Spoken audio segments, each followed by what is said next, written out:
오늘 우리가 함께 묵상할 하나님의 말씀은 열왕기하 13장 말씀입니다. 말씀 봉독은 8절에서 13절까지 하겠습니다.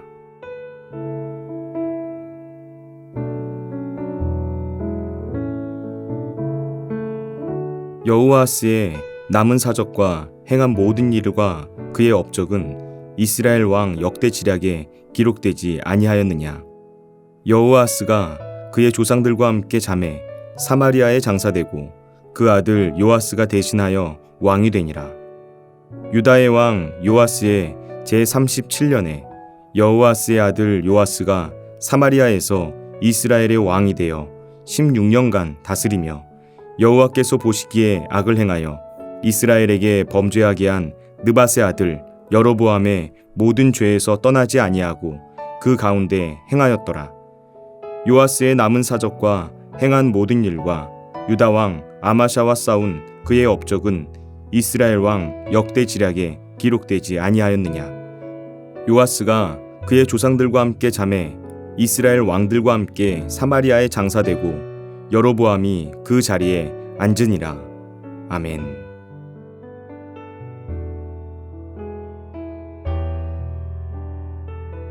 열왕기하 13장 1절 말씀을 보시면 지금 이 말씀의 배경이 언제인지를 말해줍니다.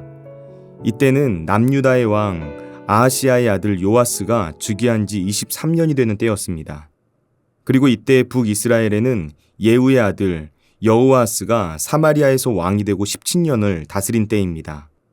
북이스라엘의 왕 예후의 아들 여호아스는 어떤 왕이었습니까? 먼저 그 아버지 예후를 생각해 보시기 바랍니다.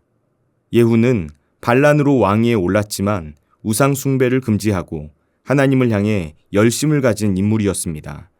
그래서 바알 숭배자들을 다 죽이고 바알의 주상들을 모두 불사르는 신앙적 열정을 가지고 있었습니다. 하지만 예후가 하나님께 온전히 순종한 것은 아니었습니다. 그는 바알 숭배자들을 제거하는 일에 불같은 열정을 보였지만 모든 율법을 전심으로 지키지는 못했습니다. 그래서 베델과 단에 있는 금송아지 숭배를 허용하고 그것을 자신의 정치적인 권력을 공고히 하는 기반으로 삼는 선택을 했던 것이죠. 그의 이런 선택은 하나님을 온전히 신뢰하지 못했기 때문에 생긴 결과였습니다. 그래서 하나님 앞에서 어설프고 확실하지 않은 순종을 하게 된 것입니다. 여호아스는 이런 예후의 아들이었습니다. 여호아스는 아버지의 왕위를 성공적으로 잘 물려받았습니다. 그러나 안타깝게도 아버지가 가지고 있었던 하나님을 향한 신앙적 열심은 그에게 전혀 전수되지 못했던 것으로 보입니다. 그래서 열왕기하 13장 2절 말씀은 여호아스에 관하여 평가하면서 그가 지난 17년 동안 왕위에서 행한 모든 일들은 여호와 보시기에 악을 행했다라고 말합니다. 여러분, 여호아하스라는 이름은 하나님께서 붙드신다라는 뜻을 가지고 있습니다. 예후가 아들을 낳고 그 이름을 하나님께서 붙들어 주신다라는 의미를 가지고 있는 여호아스라고 지은 것은 그가 젊은 시절에 하나님을 향해 어떤 신앙의 열정을 가지고 있었는지 그 마음을 짐작할 수가 있게 합니다. 그런데 예후의 신앙적 열심이 온전하지는 못했습니다. 그는 순종하는 것 같았지만 온전히 순종하지는 못했습니다. 어설프고 확실하지 않은 어정쩡한 순종이었습니다. 그랬더니 그 아들 여호아스의 인생이 여로보암의 죄를 따라가는 너무나 안타까운 비극을 마주하게 된 것입니다. 그래서 결과적으로 어떤 일이 벌어지게 됩니까? 열왕기하 13장 3절에서 7절까지 말씀을 읽어보면 이 장면이 마치 사사기에 나오는 하나님과 이스라엘 백성 사이의 모습을 보여주는 것처럼 느껴집니다. 여호아스와 북이스라엘이 죄악의 길에서 떠나지 않자 하나님께서 진노하셔서 아람 왕 핫사엘과 그의 아들 베나닷의 손에 북이스라엘을 넘겨버리십니다. 그러자 어떻게 됩니까? 백성들이 아람 왕의 학대를 견디다 못해서 하나님께 부르짖어 기도하기 시작하는 거예요. 그러자 하나님께서 이 부르짖음을 들으시고 백성들을 구원해 주시는 것이죠. 여러분, 은혜를 입었다면 잘못을 깨닫고 잘못된 길에서 돌이키는 게 맞지 않겠습니까? 그런데 6절과 7절 말씀을 보면 이스라엘이 자신들이 다급한 상황에서 하나님께 간구하여 구원을 얻기는 했지만 하나님께 완전히 돌아선 것은 아니었구나 하는 점을 알 수가 있습니다. 여호아스가 여전히 여로보암의 죄에서 떠나지 않았던 것입니다. 아세라상이 여전히 수도 사마리아 곳곳에 서 있고 그래서 여전히 우상을 숭배하는 모습들이 보였던 것입니다.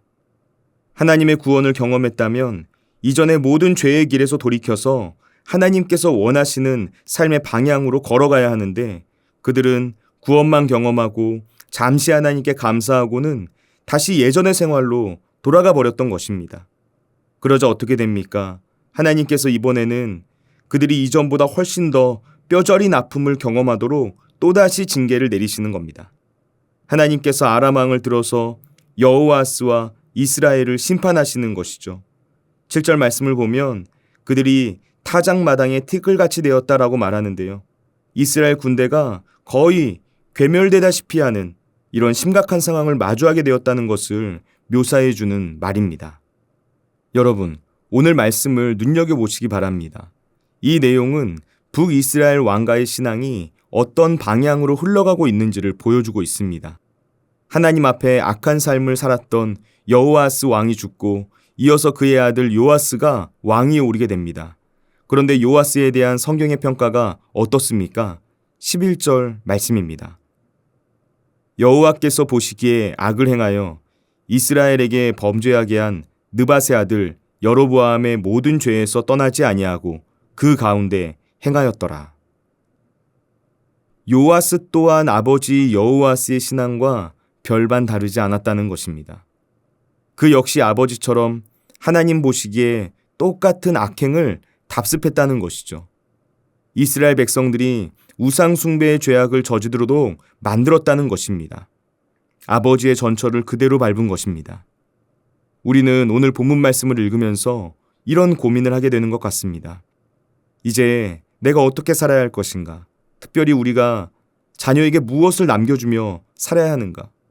그리고 만약 하나님께서 나의 인생을 성경에 기록된 것처럼 요약해서 적어 놓으신다면 하나님께서 과연 나를 어떻게 평가하실까? 나는 어떤 평가를 받는 인생이 될까? 우리는 이런 고민을 하게 된다는 것입니다. 여러분, 세상의 그 어떤 존재보다 자녀에게 가장 큰 영향을 주는 존재가 있다면 그것은 바로 부모입니다.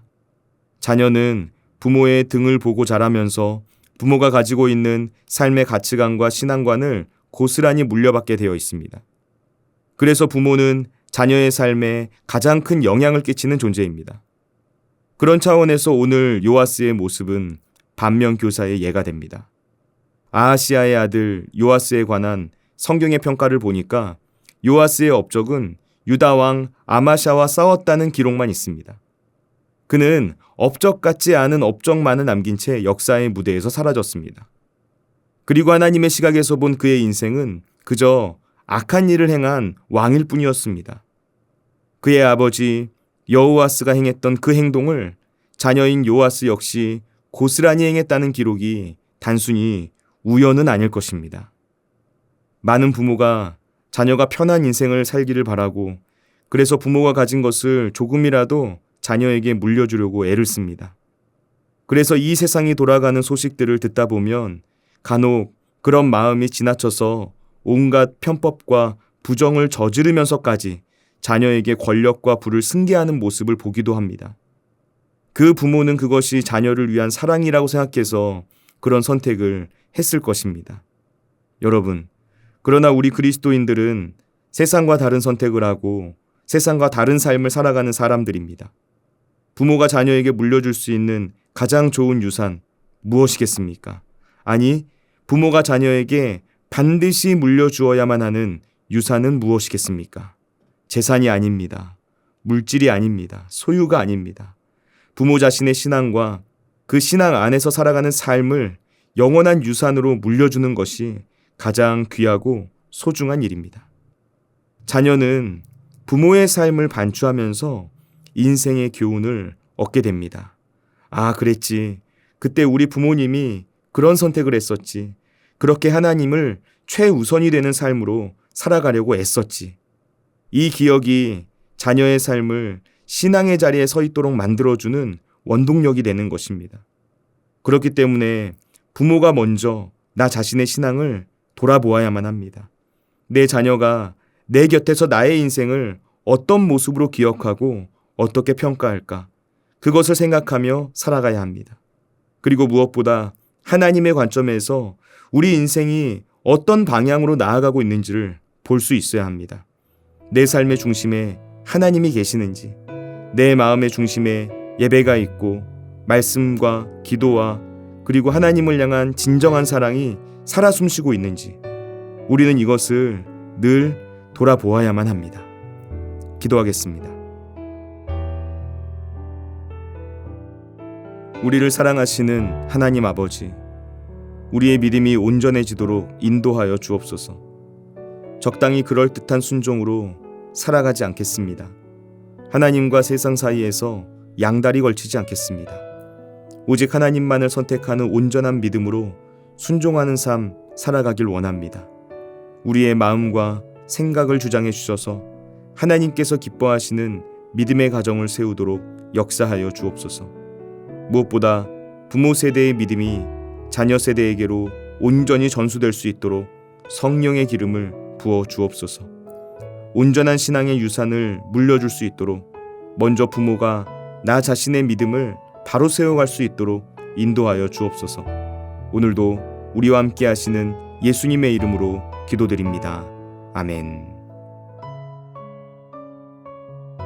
하늘에 계신 우리 아버지, 아버지의 이름을 거룩하게 하시며 아버지의 나라가 오게 하시며 아버지의 뜻이 하늘에서와 같이 땅에서도 이루어지게 하소서.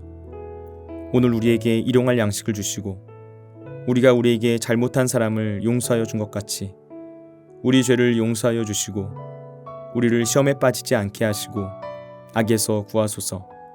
나라와 권능과 영광이 영원히 아버지의 것입니다. 아멘.